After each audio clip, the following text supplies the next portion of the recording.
So today I want to talk about microaggressions. So what are microaggressions? Well, let me give you an example. You get person A and you get person B. Person A says to person B, "Merry Christmas."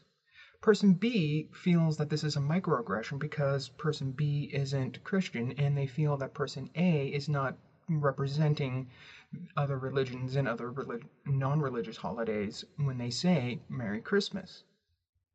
So now person B says happy holidays to person A. Now, person A could see this as a microaggression because they are Christian and they feel that by saying happy holidays that you are not representing their religious holiday, Christmas.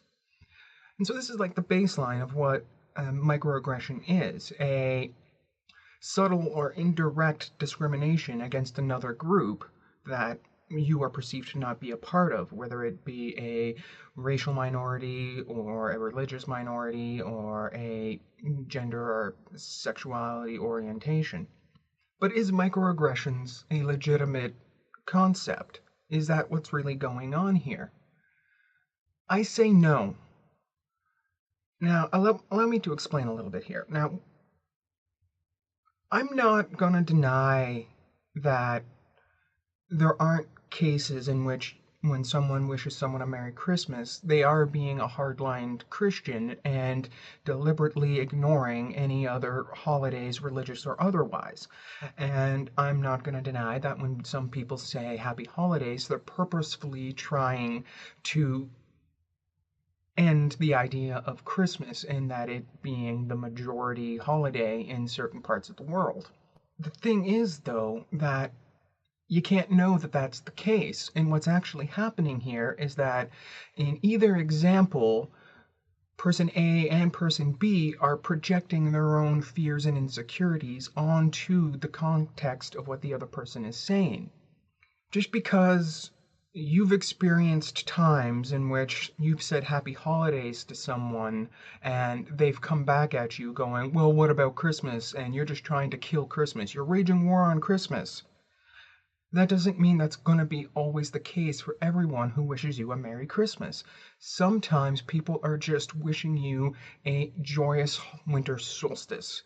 And their religion is Christianity, and they celebrate Christmas, and they're just trying to spread the joy of the winter holidays.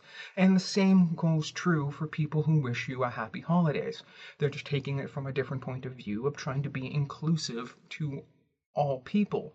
Neither is right, neither is particularly wrong, and that is the basis for projecting, assuming a person's thoughts or feelings based solely off of the words that they have said. If they haven't acted in that way, you can't say that that's how they're going to react. Now, another big example for microaggressions is the question, where are you from?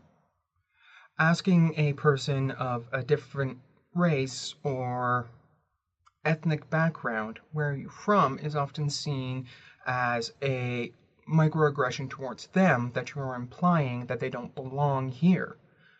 Now, the thing is that, once again, unless they directly say to you you don't belong here, you can't know that that's what they're thinking and feeling off of them asking you where you're from. Now, here's my example from my own life. When I was working in Fort McMurray, Alberta, in the oil sands, it was a very migrant working type of community, people from all over Canada and all over the world.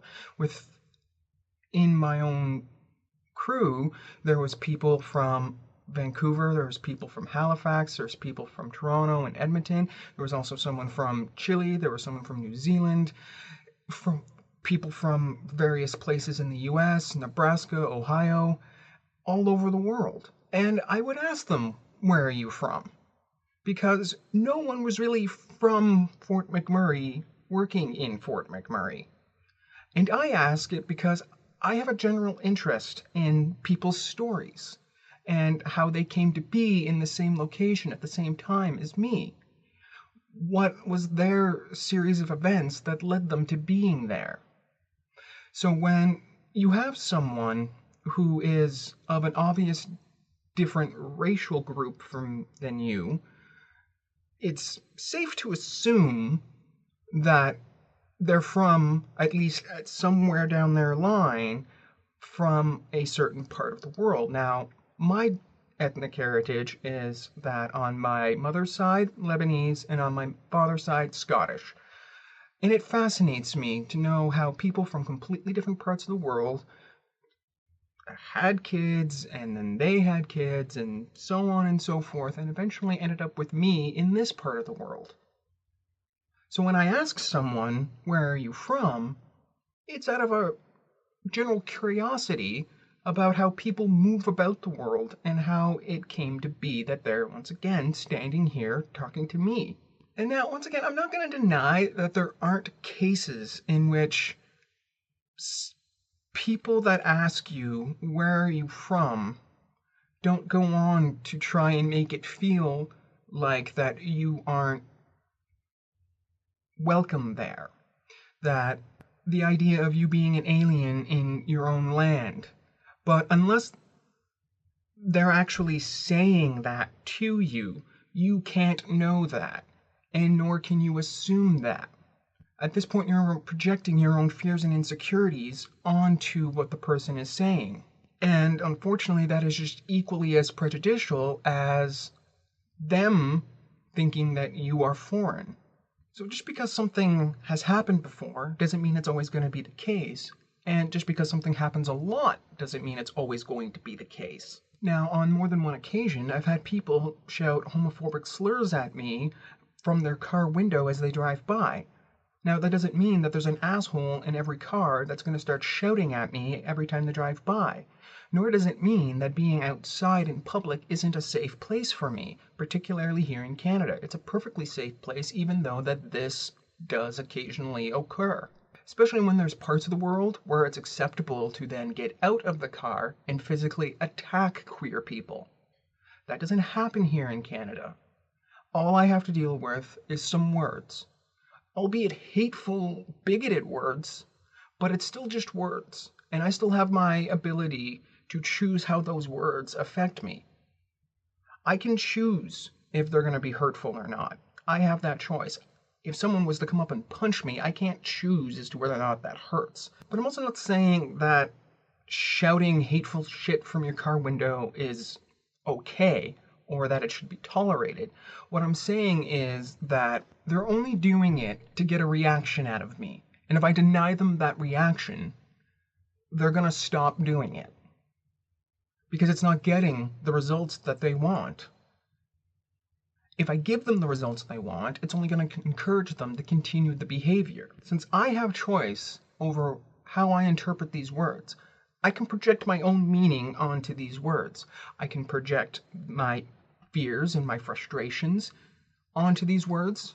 So in the end, I have my own choice of how I want to hear these words. Does someone calling me a fag mean I'm a lesser human being? Or does it mean that they're an insecure little child whose life is so devoid of purpose and meaning that they need to knock me down in order to make themselves feel better about themselves? Personally, I choose the latter.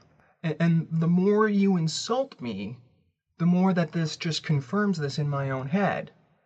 Because all I hear when someone wants to shout some sort of homophobic crap at me is blah, blah, blah, I hate myself. And then this completely takes the power away from the words.